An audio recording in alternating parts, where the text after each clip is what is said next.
Cartier Ed here with a not so Cartier. I have a Nissan Sentra on rental review, and where I'm coming to you today is Gulfport, Mississippi, and I am here just for a brief stint, mainly the weekend, and I went for basically just a small car. I'm only 2 miles from the airport, about 30 minutes from my destination.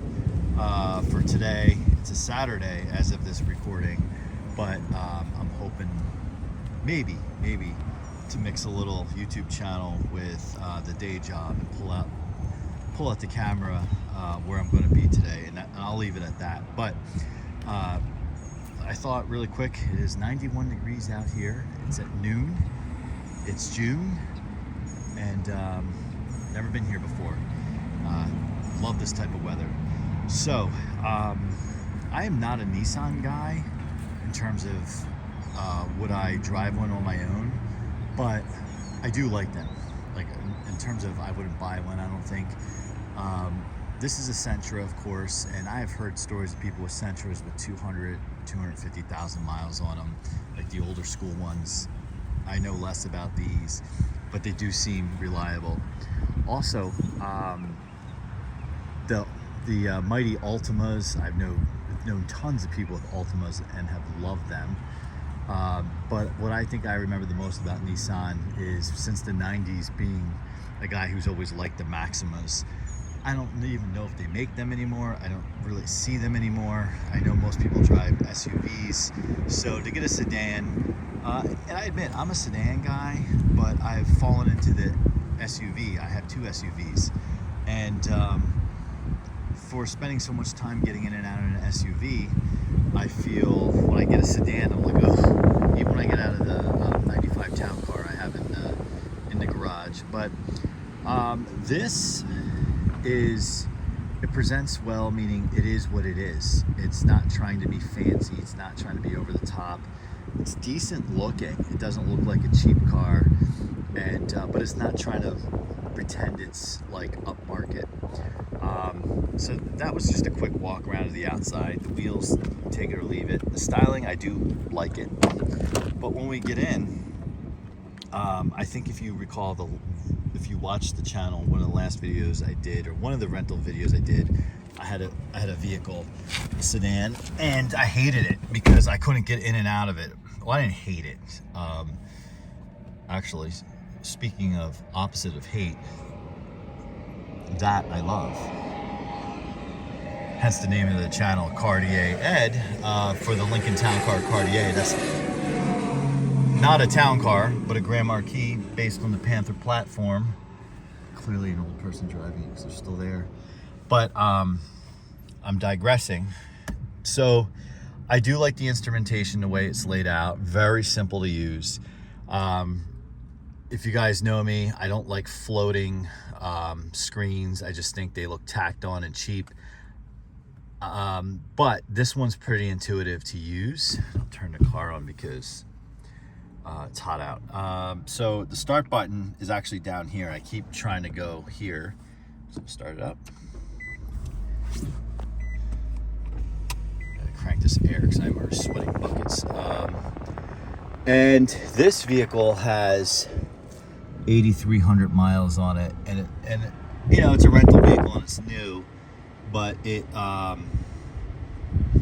holding up well, I guess. I do like the redundant controls, and the day that I had another sedan as a rental recently, and I was dealing with my lower back, I was extra gripey about getting in and out of it. Getting in and out of this is no problem. Like I say, I enjoy driving. It's one if this was kind of like the standard rental for this class car, if this is what they gave me, I'm happy with it. Now, if I'm carting around 4 people, they may not be so happy in the back seat, but for my purposes, this is good. This is considered, I think, a mid-size car. Again, I come from world of Grand Marquis Marquis and town cars. To me, this would be considered a small car. So the other thing to point out is when I connected with CarPlay and all of that, it was a breeze. I didn't have to fiddle around with it in a rental lot when I wanted to put in GPS. So Nissan makes that really nice. And this is a car I would recommend as a rental. If you can select it and this is your price range, go for it. It's reasonable on the highway, and it's easy to navigate. It doesn't feel like a cheap piece of garbage, but again, it's not trying to pretend it's a Mercedes or anything like that. It's built well. So these, I think, are still fairly common on the road, and I can see why. If you need an inexpensive sedan as your personal sedan, these are the way to go. So let me show you the trunk. I know some of these videos I don't really show the trunk and all that kind of stuff, but this is not like Motor Trend testing here. So I had a huge suitcase because I'm traveling for the week. I'm bouncing from here to Michigan, so yes, I'll have another rental. But the trunk easily swallowed my giant check your luggage suitcase. And it's at a flat height, so I was able to slide it right out.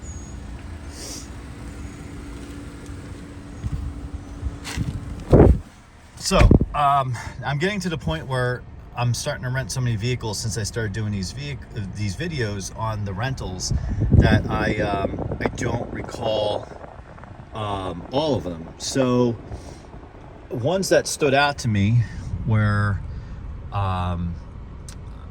yes, a Chrysler Pacifica, because it just was so comfortable to get in and out of, and I know I'm sounding like an old guy. That was good. And then the Range Rover or Land Rover, I did not like that car. I would take the Pacifica over that. And then I had I can't even remember what I had now. I had a sedan not long ago, which was nice. Oh, I'm sorry, the Genesis. That I did like. That was a nice car, but my gripe with it was my back was killing me and getting in and out of it. So I would take this over the, I hate to say it, the Land Rover, Range Rover. It was maddening, the controls, and it was too gimmicky for me. I like the full-size one. That's a looker, but I didn't even really like the styling of the one that I had. So I would take this over that. So really, my experiences since I've been doing these videos, I would rank. I had a Jeep Wrangler that I had on camera with you guys in the winter time, but I didn't do a rental review of it, so I don't know if you count that one, but that was my favorite since I kind of started putting these on camera.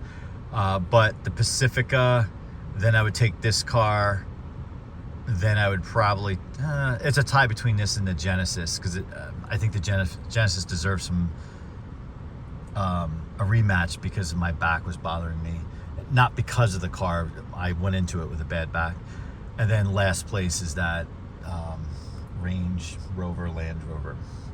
All right, so let me know. Do any of you out there, is this your car? Like, do you drive a Nissan Sentra? Let me know how many miles you have on it. Let me know what you like about it. I know these are just common everyday cars, but I do like it. I love the round vents, HVAC vents, where the shifter is comfortable. It has a nice console. So let me know what you like about yours, and if you're considering getting one of these, because this is a class vehicle that is what you need, then I recommend it. And I guess this competes with, let's see, would it be? See, I feel like the Altima would be the one that competes with like the Camry. So is it the I feel like the Corolla is smaller. So I don't know. I've kind of lost track. I used to know that off the top of my head, like which one's the Nissan, Toyota, Honda. I guess like I feel like the Honda Accord and the Camry compete against the Altima and then whatever is just slotted under those vehicles is what competes with this. But give this one a shot. It's I recommend it. All right, that's it for this one. Let me know in the comments, do you hate this car? Would you be fine with it as a rental? Would this be a great commuter car for you, or a regular car for you? Let me know in the comments.